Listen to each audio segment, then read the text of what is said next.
Improv. When people say, what does truth in comedy mean? What does it mean to you? It means a couple of different things. One is if you think of your memory as a source as opposed to your imagination. I know that sounds, anti-creative, but I think it's kind of specifics, the kind of details, the kind of emotional attachment you have to stuff when you are taking things from life and memory. It's going to probably go a little deeper than when you're pretending to be an alien or climbing Mount Rushmore's nose or whatever, which is fine, but usually that's more clowning than even anything else. And then the other side of it is finding moments where your emotional reaction to both the person you're on stage with and the created fictional moment are truthful, simple, emotional honesty, right? In those, and those are a little rare. Apparently, we're about to go off. That's our guy.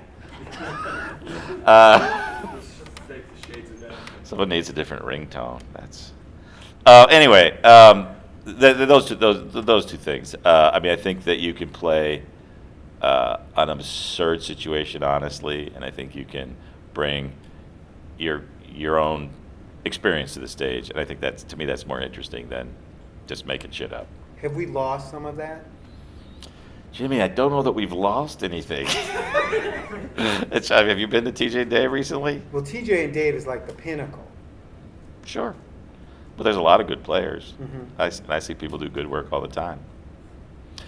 I think that you can get overrun by hubbub very easily because there's an aggressiveness in any group of people trying to accomplish something.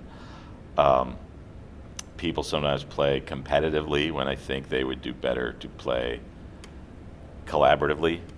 But, boys will be boys. Improv. You're going to stand there and look me in the eye and say you're happy. I am happy. Your hand shakes when you go to open your own closet. I am happy, all right? Okay. If you've convinced yourself of that. I'm not happy, but I'm all right. You know what? I'm not terrified of being homeless. I'm going to figure something out. You always do. Yeah. I start at the bottom again. You got nowhere to go from up. I'll work at a gas station. How hard can that be? Those people are all idiots. You know what? We're going to Hawaii in a couple months. We're going to be happy. Yeah, Hawaii makes every marriage work. That's what it said in the brochure.